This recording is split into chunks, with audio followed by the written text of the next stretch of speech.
നിങ്ങളുടെ favourite shows ഇനി ഒരിക്കലും മിസ്സാവില്ല. ഇപ്പോൾ C5 കാണും നിങ്ങളുടെ ഫേവറേറ്റ് ഷോസ് തികച്ചും സൗജന്യമായി. സർ, മാഡം ഫോൺ ഇവിടെ വെച്ചിട്ട് പോയിരിക്കുന്നത്. എങ്ങോട്ട്? അതൊന്നും അറിയില്ല. പിന്നെ റെസിഗ്നേഷൻ ലെറ്ററും വെച്ചിട്ടുണ്ട്. എന്ത്? അത് രാജികത്ത്.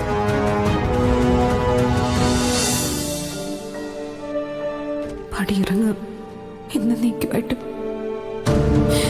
ഇനി ഈ വഴിക്ക് ഞാനല്ല. പ്രശ്നങ്ങൾ തീർക്കേണ്ടവള കളക്ടർ 100,000 പ്രശ്നങ്ങളിൽ പെട്ടുകിടന്ന് അലയേണ്ടവളല്ല. എനിക്ക് എന്റേതായ പ്രശ്നങ്ങൾ തീർക്കാൻ പറ്റുന്നില്ല. പിന്നെ എങ്ങനെ മറ്റുള്ളവരുടെ പ്രശ്നങ്ങൾ എനിക്ക് പരിഹാരം കാണാൻ പറ്റും? അതുകൊണ്ട് എനിക്ക് ഈ കസേരയിൽ ഇരിക്കാനുള്ള യോഗ്യതയില്ലെന്ന് ഞാൻ തന്നെ മനസ്സിലാക്കി ഒഴിയുക.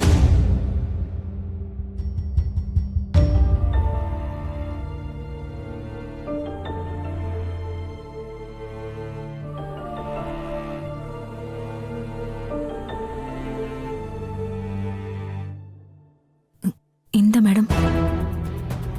അനു, നീ എനിക്കൊരു ശക്തിയായിരുന്നു. എന്റെ ബലം. ഒരു സഹോദരി പോലെ ഞാൻ കണ്ടിട്ടുള്ളൂ. എന്നോട് കാണിച്ച സ്നേഹത്തിന് ഈ സമയത്ത് ഞാൻ നന്ദി പറയാ. നമ്മളെ സ്നേഹിക്കുന്നവർക്ക് നമ്മളെ വേണ്ടെങ്കിൽ പിന്നെ നമുക്കെന്തിനാ?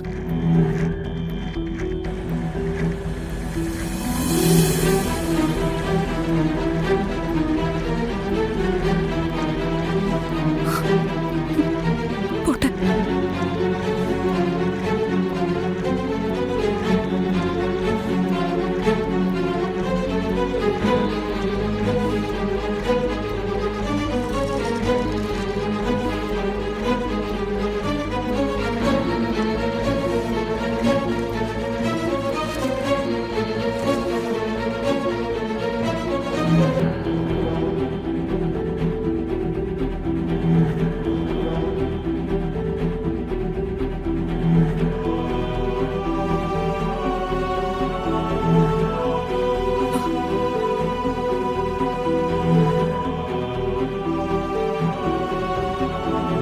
ഈശ്വര, റെസിഗ്നേഷൻ ലെറ്ററോ? മാഡം ജോലി രാജിവെച്ചിരിക്കുന്നു. എന്തിന്?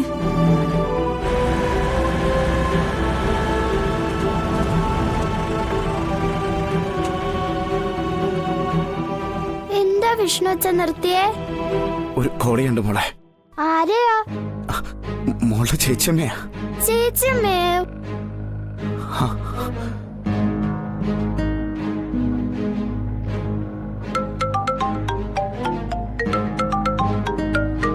ഫോണും കൊണ്ടുപോയിട്ടില്ലല്ലോ.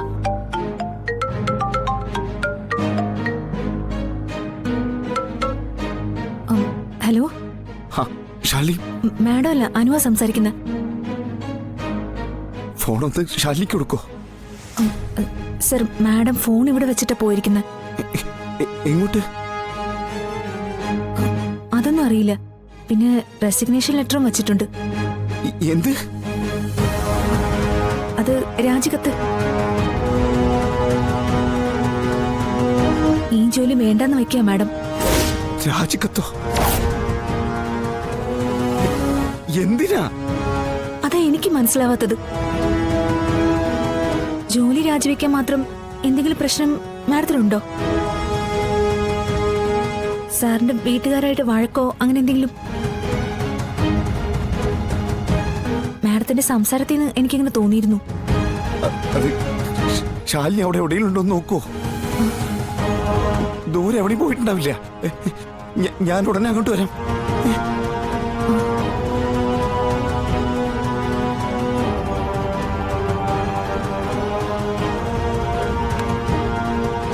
എന്തൊക്കെയോ കുഴപ്പങ്ങളുണ്ടല്ലോ. ഇല്ലെങ്കിൽ മാഡം ഇങ്ങനെ സംസാരിക്കില്ല.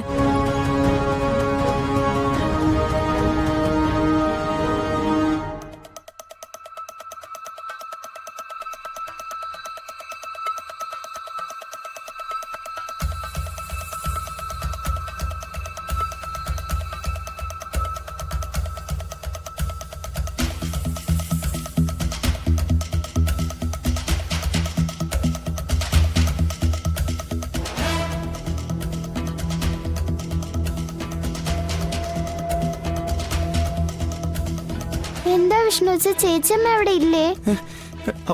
അവിടെ ഇല്ല മോളെ. പിന്നെ എവിടെ പോയി? അറിയില്ല.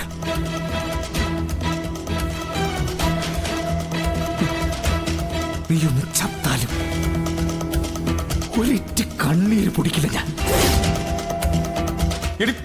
ഇടി ഇങ്ങനെയൊക്കെ ജീവിക്കുന്നതിന് ഭേദം എവിടെയെങ്കിലും പോയി ചത്തൂടെ? മറ്റുള്ളവർക്ക് എങ്ങനെ സ്വസ്ഥവും സമാധാനം കിട്ടുമല്ലോ.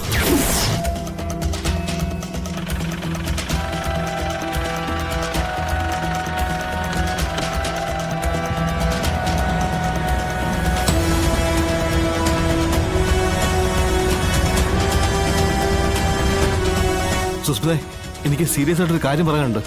അത് നിന്റെ മുഖത്തുനിന്ന് അറിയാനുണ്ട്. കാര്യം എന്താ? കാര്യങ്ങളൊക്കെ കൈവിട്ടു പോയ പോലെയാ. മരമുറി ബിസിനസ് അടപടലെ മൂക്കും കുത്തി വീണ അവസ്ഥയാ ഇപ്പോ. ഗവൺമെന്റ് ഇപ്പോ അത് ബ്ലോക്ക് ചെയ്ത് വെച്ചിരിക്കുക. രോഹിത്തെ, ഷീമക്കൊന്ന് വെട്ടാൻ പോയാ ഷീമക്കൊന്ന് വെട്ടണം. അല്ലാതെ വിലയുള്ള മരത്തിലേക്ക് കത്തിവെക്കാൻ പോയാ കാടിന്റെ മക്കൾ വെറുതെ ഇരിക്കോ? അവര് പണി തരും, നല്ല യമണ്ടം പണി. ഇനിയേ കൈയും കാലും ഇട്ട് പതച്ചാലും ഈ കേസ് കരയ്ക്കടുക്കില്ല. അപ്പൊ പിന്നെ മുടക്കിയ പണമൊക്കെ അത് ഗോവിന്ദ.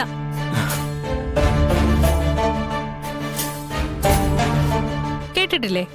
ഗോവിന്ദ ഗോവിന്ദ ആലാരേ ഗോവിന്ദ. നല്ല പാട്ടാ, പാടാനും എളുപ്പോ. സുസ്മിതേ, ഞാൻ ഉയിര് പോയ അവസ്ഥയില ഇങ്ങോട്ട് വന്നത്. വെറുതെ കുത്തി നോവിക്കാതെ. നീ ഇങ്ങനെ ദേഷ്യപ്പെട്ടാലോ? രോഹിത്തെ, ഇതും ഇതിനപ്പുറം സംഭവിക്കുമെന്ന് കരുതി കൂട്ടി വേണമായിരുന്നു ഇതിനായിട്ട് ഇറങ്ങാൻ. ജീവിതത്തിൽ ഏത് ബിസിനസ്സാ റിസ്ക് എടുക്കാതെ നേടിയിട്ടുള്ളത്? പണം ഉണ്ടാക്കണോ? അതിന് അതിൻ്റെതായ ബുദ്ധിമുട്ടുകളും ഉണ്ട്. പക്ഷെ ഇതിപ്പോ പോലീസ് കേസാവും, ഞാൻ അകത്ത് പോവും. അകത്ത് പോവെങ്കിൽ പോണം. ചുമ്മാ പറയുന്നതല്ല. നാട്ടിൽ നിൽക്കുന്നതിനേക്കാ സുഖം ജയിലിൽ കിടക്കുന്നതാ. ഒരല്പം പിടിപാടും പുത്തം പൊട്ടിക്കാനുള്ള സോഴ്സും ഉണ്ടെങ്കിൽ ജയിലിനകത്ത് സ്വർഗമാ സ്വർഗം.